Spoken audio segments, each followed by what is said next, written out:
So, hey everyone, welcome to my world, Fiction Addiction. I hope you all are doing great.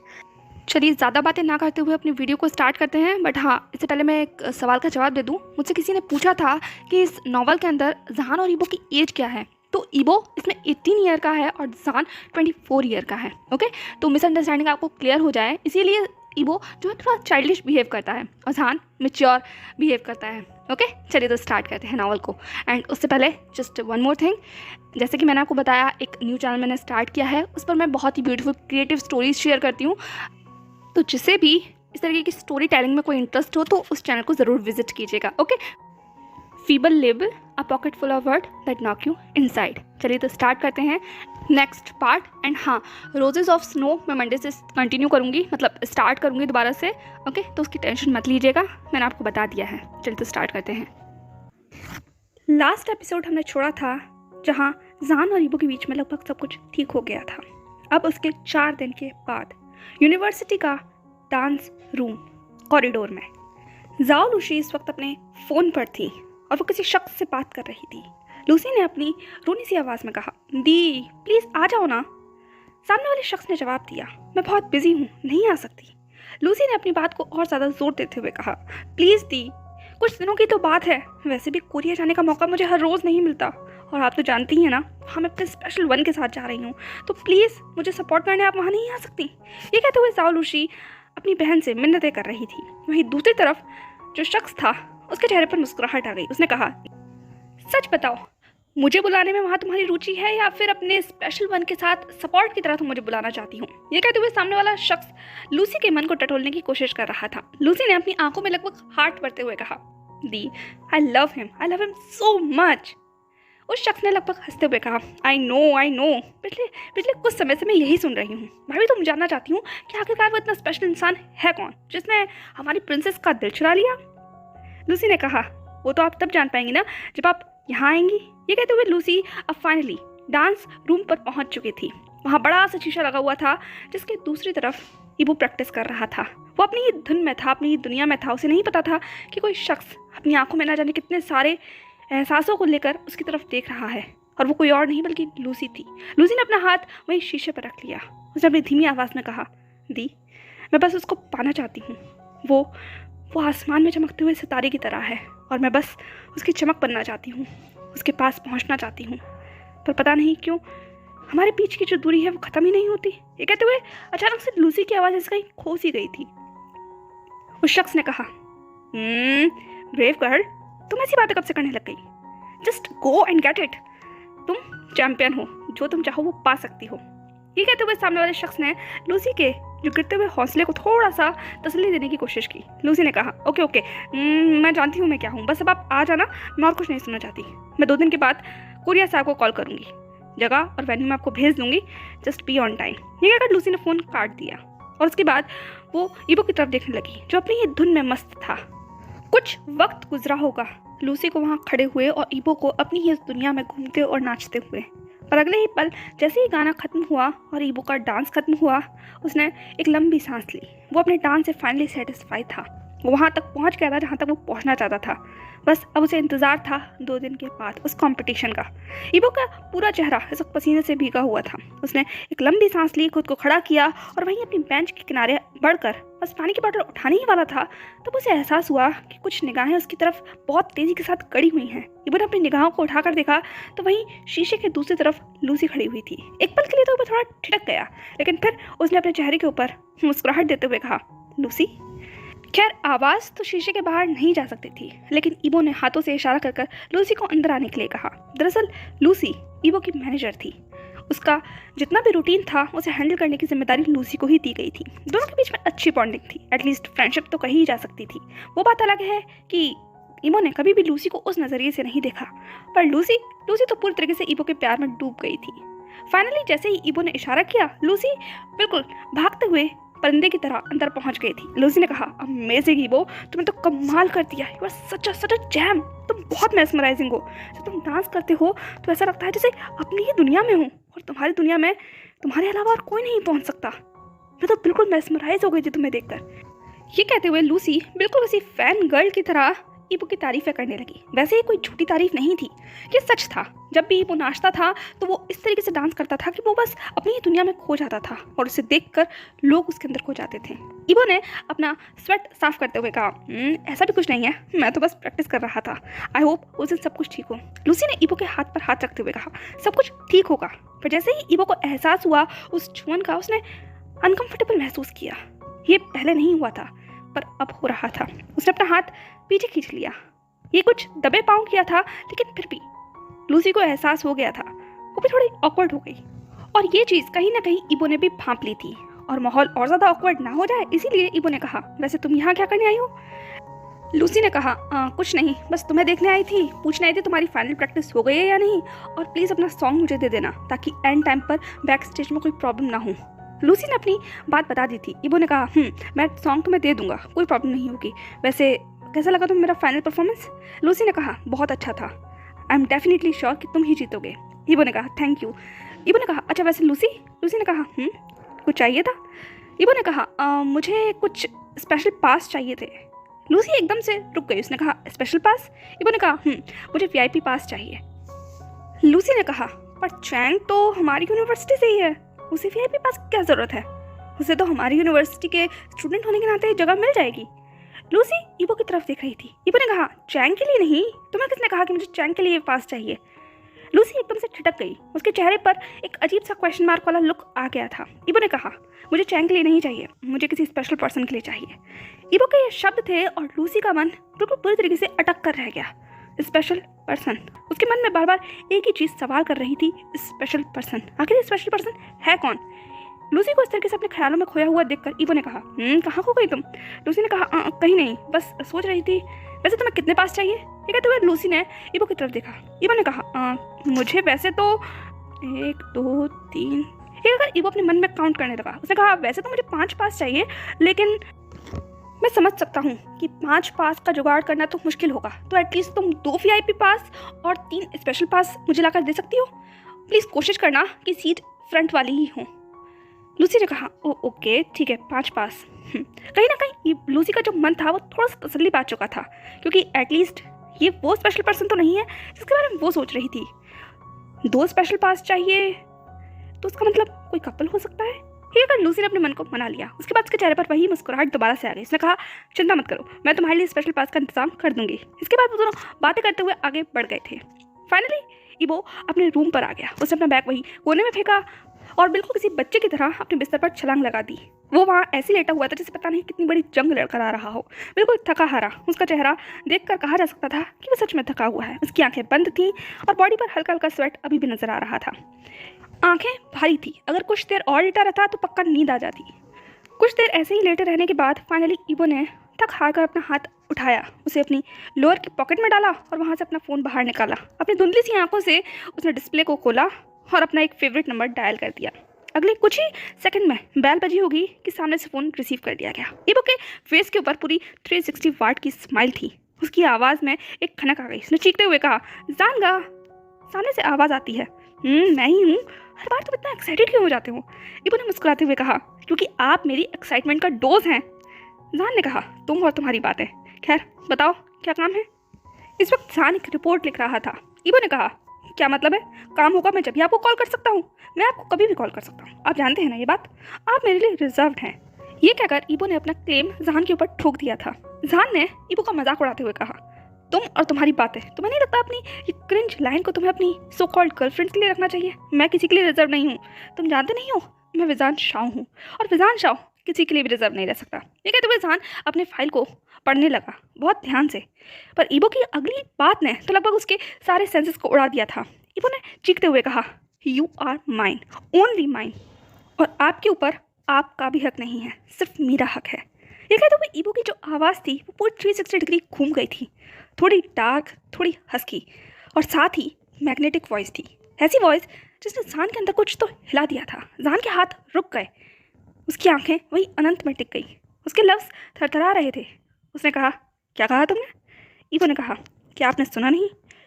ईबो बहुत ज़्यादा intimidating sound कर रहा था। हमेशा ईबो की इस तरीके की पर्सनैलिटी चेंज को जान अच्छे से डाइजेस्ट नहीं कर पाता था। इतने समय में भी वो ईबो के इस क्विक चेंज से रूबरू नहीं हो पाया था। हर बार उसे ईबो ऐसे ही चौंका देता था। जान ने कहा, बकवास बंद करो, ऐसी उटपटांग बातें तुम सीखते कहाँ से हो? लगता है कुछ ज़्यादा ही मूवी देख रहे हो आजकल। मैं किसी का नहीं हूँ, फ़ोन रखो या तो फिर मुझे बताओ क्यों कॉल किया है। ठीक है, तो वह जहान तुरंत इस ऑकवर्ड से सिचुएशन से बाहर निकलना चाहता था। ईबो ने लगभग मजाक उड़ाते हुए कहा, ओह लगता है आप डर गए। जहान ने कहा, लॉन वांग ईबो, मैं फ़ोन रख रहा हूँ। ये कहते बस जान फ़ोन रखने वाला था तभी ईबो ने लगभग चहकते हुए कहा, अरे अरे फ़ोन मत रखिएगा, मुझे आपको ये कहना था कि प्लीज़ रेडी रहिएगा, 2 दिन के बाद मुझे आप कोरिया में चाहिए। That's all I want to say. मैंने आपके लिए स्पेशल VIP पास तक अरेंज करवा लिया है, बस आप आ जाना प्लीज़ प्लीज़ कहा। ये कहते हुए ईबो ने अपनी बात को रख दिया था और जहान अब और ज़्यादा टेंशन में आ गया। 2 दिन के बाद तो उन्हें निकलना है और कोरिया इतना आसान नहीं होगा। जहान ने कहा, ईबो मैं नहीं आ पाऊँगा। जहान की बात सुनकर एक ईबो के चेहरे के सारे रंग उड़ गए थे। उसने अपनी पकड़ को अपने फ़ोन पर टाइट कर लिया। उसने कहा, गप प्लीज़ प्लीज़।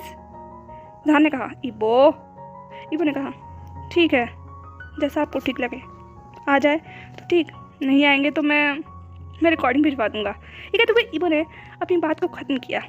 उसने कहा, ठीक है मैं फ़ोन रखता हूँ, मैं थक गया हूँ प्रैक्टिस से, हम फिर बात करेंगे। ठीक है, तो वे बिना जहान की बात जाने ईबो ने फ़ोन काट दिया था। ईबो की आवाज़ में वो डिसअपॉइंटमेंट जहान महसूस कर सकता था। फ़ोन के कट जाने के बहुत देर बाद तक भी जहान उन्हीं शब्दों को अपने माइंड में दोहराता रहा। उसे नहीं समझ आ रहा था कि उसे क्या करना चाहिए। इतने में उसके कैबिन में दस्तक होती है और जी अपने हाथों में कॉफ़ी मग लेकर आ गई थी। जहान को इस तरीके से परेशानी में घिरा हुआ देखकर जी ने कॉफ़ी मग को वहीं रखते हुए कहा, क्या हुआ तुम्हें? जहान ने उस मग को लेते हुए कहा, ऐसा कुछ नहीं, बस। जी ने कहा, मुझे गैस करने दो। ये कहते हुए जी वहीं बैठ गई। जी ने जहान के फेस को देखते हुए कहा, डेफिनेटली ईबो से रिलेटेड कोई मैटर है। ठीक है, तो वे जी ने अपनी ब्रोज को रेस कर लिया था। उसके चेहरे पर एक टॉन्टिंग सी स्माइल थी। जहान ने लगभग जी की तरफ घूरते हुए कहा, तुम भी ना, तुम्हारी गाड़ी भी हमेशा एक ही जगह पर अटक जाती है। नहीं, तुम्हें नहीं लगता कि तुम कुछ ज़्यादा ही नॉवल या पढ़ने लग गई हो? एक तुम और एक वो ईबो, दोनों पता नहीं किस दुनिया में रहते हो। जी ने लगभग हंसते हुए कहा, मैंने तो नाम लिया भी नहीं था, देखा तुम्हारे फोटो पर खुद ब खुद नाम आ गया, तो तुम उसी के बारे में सोच रहे हो। अब बता भी दो हुआ क्या? जहान ने अपना मग वहीं रखते हुए कहा, क्या बताऊँ, उसका कॉम्पिटिशन है, तुम्हें तो खबर मिल ही गई होगी, तो बस समझ नहीं आ रहा क्या करना चाहिए। वो मुझे बुला रहा है, पर तुम तो जानती हो ना हमें निकलना है, और उसका कंपटीशन 2 दिन के बाद है और हमें अगले दिन निकलना होगा। जी हम नहीं जा सकते वहाँ। जी ने कहा, ये तो टेंशन वाली बात है, पर जान ने कहा, पर क्या? जी ने कहा, अगर हम कोशिश करें तो जा सकते हैं। जान ने कहा, तुम पागल हो गई हो? जी ने कहा, पागल नहीं हुई हूँ, सोच कर देखो, 2 दिन के बाद उसका कंपटीशन है और हमें लगभग 3 दिन के बाद निकलना है। अगर हम उसका कंपटीशन रात में ख़त्म कर वहाँ से लेट नाइट की फ़्लाइट ले लेंगे तो हम हॉस्पिटल टाइम तक पहुँच जाएंगे और फिर अगले दिन हम निकल सकते हैं। It's not a big deal, मुझे नहीं लगता कोई प्रॉब्लम होगी। हाँ, बस हम थोड़ा थक जाएंगे और सब कुछ जल्दबाजी में होगा, दैट्स ऑल। जहान ने एक लंबी सांस लेते हुए कहा, पता नहीं क्या होगा, मैं तो अभी से ही टेंशन में आ गया हूँ, मुझे नहीं जाना वैसे भी। जी ने जहान के चेहरे को पढ़ते हुए कहा, क्या तुम सच में यकीन करते हो कि तुम्हें नहीं जाना? तुम्हारे चेहरे के तो हाव भाव कुछ और ही कह रहे हैं। ठीक है, तो जी जहान को फिर टीज करने लगी। जहान ने कहा, गेट आउट, मेरे कैबिन से बाहर निकल जाओ, मुझे तुम लोगों से दिमाग मारने की कोई ज़रूरत है ही नहीं। लगता है मुझे इस हॉस्पिटल को स्पेशल लेटर लिखना होगा कि तुम जैसे बेवकूफ़ों को यहाँ से निकालना चाहिए। हमारे पेशेंट कैसे ठीक होंगे जब डॉक्टर खुद ही पेशेंट है? ठीक है, तो जहान गुस्सा करने लगा, पर जी तो हंस रही थी। जी ने अपने आप को उस चेयर से खड़ा किया, फिर कैबिन के बाहर की तरफ अपने कदमों को बढ़ा दिया था। जी ने बाहर जाते हुए कहा, चिल्लाओ मत, मैं जा रही हूँ, वैसे भी मैं तो फील कर सकती हूँ something in the air, something in the air. ये कहते हुए जी गाना गाने लगी और जान वहीं बस अपने गुस्से को काबू कर जी को जाते हुए देख रहा था। जैसे ही जी ने अपना कदम आगे बढ़ाया, वही एक रुक गई। उसने जान की तरफ देखते हुए कहा, वैसे जान ने कहा, अब क्या है? जी ने कहा, तुमने ईबो को बता तो दिया है ना कि हम लोग जा रहे हैं? एक जान थम गया, उसके चेहरे पर जो गुस्सा था वो कहीं गायब हो गया और उसका फेस पूरी से ब्लैंक हो गया। जी ने जहान के फेस के ऐसे एक्सप्रेशन देखे तो उसने कहा, डोंट टेल मी कि तुमने बताया नहीं है। जहान ने कहा, पर मुझे बताने की जरूरत ही क्या है? जी ने कहा, जहान ने कहा, जी वो अपनी यूनिवर्सिटी में बिजी है और ये मेरी प्रोफेशनल लाइफ है, मुझे इसके बारे में किसी को रिपोर्ट करने की क्या जरूरत है? आज से पहले तो मैंने किसी को रिपोर्ट नहीं किया। जी ने कहा, क्या आज से पहले वो तुम्हारी लाइफ में था? जी के सवाल ने एक इंसान की सांसों को रोक दिया था। वो बस ऐसे ही जी को देखता रहा। जी ने कहा, बस कोई गलती मत करना, ठीक है? तुम हर बार हर चीज़ को ऐसे ही नहीं बिगाड़ सकते जान, उसे हर्ट होगा अगर उसे ये बात किसी और से पता चली, तो बेहतर है तुम उसे इन्फॉर्म कर दो। बाद में मुझसे मत कहना कि मैंने तुमसे कहा नहीं था, दैट्स ऑल। ये कहते हुए जी वहाँ से चली गई। वो गुस्से में थी, ये जान महसूस कर सकता था। जी के इस कैबिन से जाने के बाद फाइनली जान वहीं कुर्सी पर टेक लगाकर बैठ गया। उसे समझ नहीं आ रहा था उसे क्या करना चाहिए। ऐसा नहीं था कि वो ईबो को इन्फॉर्म नहीं करना चाहता था, पर उसके सामने ये सिचुएशन ही बहुत अजीब थी। उसने 2 बार ट्राई करने की कोशिश की। पहले ईबो ने अपने कंपटीशन के बारे में बता दिया और फिर हम लोगों के बीच में वो सब कुछ हो गया। तो नहीं लगता जान को वो ये अभी कह पाएगा। और वैसे भी अभी तो ईबो का फाइनल परफॉर्मेंस है और उससे पहले उसे वो कोई टेंशन नहीं देना चाहता। जान के पास अजीब सी सिचुएशन खड़ी हो गई थी। उसने अपने मन में कहा मैं उसे उस दिन इन्फॉर्म कर दूंगा जब कंपटीशन खत्म होगा, एटलीस्ट वो स्टेज पर तो फ्रीली परफॉर्म कर पाएगा ना। नहीं तो जान ने अपने मन को बना लिया था। 2 दिन के बाद कोरिया, रिवाना ऑडिटोरियम में इस वक्त ज़रूरत से ज़्यादा भीड़ थी। बाहर लोगों की हलचल को महसूस किया जा सकता था। कैमरामैन्स भी थे, बहुत सारी फ्लैश लाइट्स भी थी, साथ ही एक म्यूज़िक हवा में घुला हुआ था। बहुत सारी निगाहें इस वक्त इस परफॉर्मेंस को कैप्चर करने के लिए वहाँ पर मौजूद थी। वहीं कॉम्पिटिटर्स भी बैक स्टेज में तैयार हो रहे थे। ईबो भी रेडी हो रहा था। ईबो के साथ साथ वहाँ पर बहुत सारे लोग थे जो अपने अपने परफॉर्मेंस के लिए तैयार हो रहे थे। Free style, retro, contemporary, hip hop, break dance और भी बहुत सारे जॉनर के आर्टिस्ट वहाँ पर अपनी अपनी परफॉर्मेंस और अपना अपना स्टाइल लेकर आए हुए थे। सभी के चेहरे के ऊपर एक नर्वसनेस थी, पर सभी ओवरली एक्साइटेड भी थे क्योंकि ये कंपटीशन था ही बहुत बड़ा। एशिया में जितने भी डांसर्स थे, यंग डांसर्स के लिए ये एक बहुत बड़ा प्लेटफॉर्म प्रोवाइड करवाने वाला था। यहाँ से निकला हुआ स्टार आगे इस फील्ड में बहुत आगे तक बढ़ सकता है, इसीलिए हर इंसान यहाँ जीतना चाहता था और वहीं जज्बा लेकर सब यहाँ आए थे। ईबो वहीं कोने में रेडी हो रहा था। उसके पास चैंग खड़ा हुआ था और मेकअप आर्टिस्ट उसका मेकअप कर रहे थे। ईबो ने चैंग की तरफ देखते हुए कहा क्या हुआ, जी से बात हुई क्या? चैंग ने ईबो की तरफ एक अजीब सा लुक देते हुए कहा तुम अपना ख्याल करो, वो लोग अपना ख्याल कर लेंगे। ईबो ने तुरंत मेकअप आर्टिस्ट को रोकते हुए कहा 1 मिनट। उसके बाद वो चैंग की तरफ मुड़ा और उसकी तरफ देखते हुए कहा तुम चैंग, तुम कभी तो कोई एक्साइटमेंट दिखाया करो। मैं स्टेज पर परफॉर्म करने वाला हूँ, इतने सारे लोग हैं, मैं चाहता हूँ बस मेरे स्पेशल वन भी वहाँ पर हों। डैड से मेरी बात हो गई है, वो बस आते ही होंगे। और मुझे बताओ जी और जान का वो आ रहे हैं ना? मेरी उनसे बात नहीं हो पा रही है। तुम्हारी तो बात अब ये मत बोलना नहीं हुई है, क्योंकि मैं जानता हूँ तुम और जी। ये कहते हुए ईबो ने अपनी उस सस्पिशियस निगाहों को चैंग पर टिका दिया था। ऐसा ब्लेम सुनकर एक चैंग के भी थोड़े होश फाख्ता हो गए थे। उसका पूरा चेहरा ब्लश करने लगा, वो हड़बड़ा गया। उसने कहा मैं और जी क्या? मैं और जी कुछ नहीं, ओके। हाँ, मेरी बात हुई थी उससे और उन्होंने कहा था कि वो पूरी कोशिश करेंगे आने की और वो आ जाएंगे, तुम चिंता मत करो, तुम अपना काम करो। कहते हुए चैंग हड़बड़ाते हुए वहाँ से भाग गया और ईबो अपना पेट पकड़कर हंसने लगा। उसने कहा चैंग चैंग चैंग, तुम भी ना एक्सेप्ट कर लो कि तुम उसे पसंद करते हो, इसमें इतनी बड़ी क्या डील है? हाँ चलो, हाँ अपना काम शुरू कीजिए। ये कहते हुए ईबो ने अपने मेकअप आर्टिस्ट की तरफ देखा। मेकअप आर्टिस्ट ने एक स्माइल दी और फिर वो अपने काम पर लग गया। ईबो अपने आप को वही मिरर में देख सकता था। उसके चेहरे पर एक मुस्कुराहट थी और आंखों में चमक। उसने अपने मन में कहा जानगा अब आएंगे ना? ये कहते हुए वो खुद में ही जैसे प्रे कर रहा था या सच में जान को वहाँ देखने की एक अजीब सी कोशिश कर रहा था। फाइनली 1 घंटे के बाद ईबो का मेकअप कंप्लीट हो गया था और वो रेडी था। उसके पास चैंग और थोड़ी देर बाद लूसी भी आ गई। लूसी ने कहा ईबो तुम तैयार हो? ये कहते हुए वो ईबो को ऊपर तक देखने लगी। ईबो ने कहा ऑलमोस्ट। लूसी ने कहा माय गॉड ईबो तुम ब्रेथ टेकिंग लग रहे हो। चैंग ने कहा तुम्हें वो ब्रेथ टेकिंग लगता कब नहीं है? 24 घंटे उसके आगे पीछे घूमती रहती हूँ। ये कहते हुए चैंग बड़बड़ाने लगा। ईबो ने घूर कर चैंग की तरफ देखा, फिर लूसी की तरफ अपनी मुस्कुराहट देते हुए कहा थैंक्स फॉर द कॉम्प्लीमेंट। वैसे बाहर का क्या हाल है? सब लोग आ गए? ये कहते हुए ईबो बाहर की तरफ देखने लगा। वो बैक स्टेज पर था तो वहाँ से थोड़ी बहुत लोग ही दिख पा रहे थे।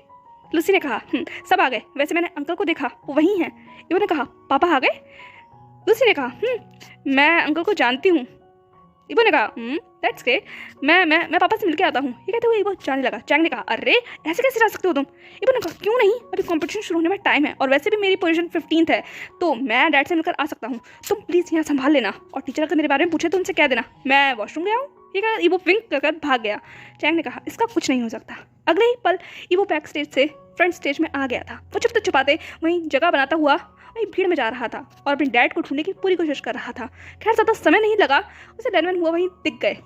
फिर क्या था, किसी बुलेट ट्रेन की रफ्तार से वो लैनमैन हुआ की तरफ दौड़ लगा दिया था और देखते ही देखते लैनमैन हुआ को संभलने का मौका भी नहीं मिला कि किसी कोला बियर की तरह वो उनसे लिपट गया। उसने चीखते हुए कहा dad I love you so much, मुझे पता था आप यहाँ ज़रूर आ जाएंगे। लैनमैन हुआ ने ईबो को थामते हुए कहा ओहो तुम्हारे लिए नहीं आऊँगा तो किसके लिए आऊँगा? आखिर तुम मेरे वन एंड ओनली तो हो ही। आखिर तुम्हारे अलावा मैं कहाँ जा सकता हूँ। ये कहते हुए लैनमैन हुआ हंस रहे थे। ईवो ने कहा मैं आपके लिए और आप मेरे लिए, हम दोनों ही एक दूसरे के लिए हैं dad. I am so happy, I am so happy. ये कहते हुए ईवो फाइनली लैनमैन हुआ से अलग हो गया था। उसके चेहरे की मुस्कुराहट देखकर लैनमैन हुआ के चेहरे पर भी मुस्कुराहट आ गई। उन्होंने ईवो के बालों को सहलाते हुए कहा बहुत सुंदर लग रहे हो। ईवो ने कहा सुंदर? लैनमैन हुआ ने कहा हाँ हैंडसम, आई मीन ये मेकअप लगाकर तो तुम सुंदर ही लग रहे हो। ये कहते हुए लैनमैन हुआ ईवो को टीज करने की पूरी कोशिश कर रहे थे। ईवो ने कहा डैड आप ऐसा नहीं कह सकते, मैं बिल्कुल गॉर्जियस लग रहा हूँ, हॉट एंड हैंडसम। सब लोगों की निगाहें सिर्फ मुझ पर होंगी जब मैं स्टेज पर होऊंगा। ये कहते हुए ईवो बिल्कुल प्राउड वाली स्माइल देने लगा। उसके शोल्डर जरूरत से ज़्यादा चौड़े हो गए थे। लैनमैन हुआ ने कहा ओह डेफिनेटली तुम हॉट एंड गॉर्जियस तो लगोगे ही, आखिरकार जीन्स किसके हैं। ये कहते हुए लैनमैन हुआ ने भी अपने हाथों को बांधकर अपने चेस्ट पर रख लिया था। दोनों फादर एंड सन एक जैसे थे, कहीं भी अपनी वाहवाही के बगैर रह नहीं सकते थे। फाइनली दोनों ने एक दूसरे की तरफ देखा और फिर मुस्कुराहट पास कर दी। ईवो ने कहा डैड वैसे आप लोग कोई प्रॉब्लम तो नहीं हुई आने में। लैनमैन हुआ ने कहा अगर प्रॉब्लम होती भी तो भी मैं आ जाता। ये कहते हुए ईवो अब पीछे की तरफ देखने लगा जैसे किसी को ढूंढ रहा हो। लैनमैन हुआ ने भी ये चीज़ पकड़ ली थी। उन्होंने ईवो की तरफ देखते हुए कहा क्या किसी और का वेट कर रहे हो। ईवो एकदम से झेंप गया। उसने कहा नहीं किसी का नहीं। ये कहते हुए ईवो झूठ बोलने की कोशिश कर रहा था पर वो नाकाम थी क्योंकि लैनमैन हुआ ईवो को उससे भी ज़्यादा अच्छी तरीके से जानते हैं। लैनमैन हुआ ने ईवो का कान पकड़ते हुए कहा सच सच बताओ। ईवो ने कहा डैड। लैनमैन हुआ ने कहा जल्दी। ईवो ने कहा ओके हाँ एक स्पेशल पर्सन है, मतलब एक नहीं पांच स्पेशल पर्सन है, मैं उनका वेट कर रहा हूँ। ये तो ईवो अपने कान को छुड़ाने की कोशिश करने लगा। लैनमैन हुआ ने कहा इसके बारे में मुझे क्यों नहीं पता। ईवो ने कहा क्योंकि आपको टाइम ही नहीं था। लैनमैन हुआ ने फाइनली ईवो का कान छोड़ दिया। उन्होंने कहा मुझे पूरी डिटेल चाहिए। ईवो ने कहा मैं दे दूंगा पर अभी नहीं, अभी मुझे बैक स्टेज जाना है और आप यहाँ मेरा इंतजार कीजिए मेरी परफॉर्मेंस आने का। और हाँ स्पेशल गेस्ट से मैं आपको ज़रूर मिलवाऊंगा, वो सच में बहुत अच्छे हैं। I love. एकदम से ईवो रुक गया। लैनमैन हुआ ने कहा ईवो ने कहा कुछ नहीं डैड बस आई लाइक हिम यस मैं यही कह रहा था। इसके बाद बिना कोई जवाब दिए ईवो तुरंत भाग गया और जैसे ही वो बैक स्टेज आया उसे महसूस हुआ उसके दिल की धड़कन ज़रूरत से ज़्यादा तेज धड़क रही है। वो भी क्या बोलने वाला था। उसका पूरा चेहरा लाल हो गया। वो अपने अक्स को वहीं मिरर में देख सकता था। उसने अपने हाथ को अपने दिल पर रखते हुए कहा ईवो अपने शब्दों को पूरा करो, जैसे वो खुद से ही डिमांड कर रहा हो। और उसके मन ने शब्दों को पूरा करते हुए कहा आई लव हिम।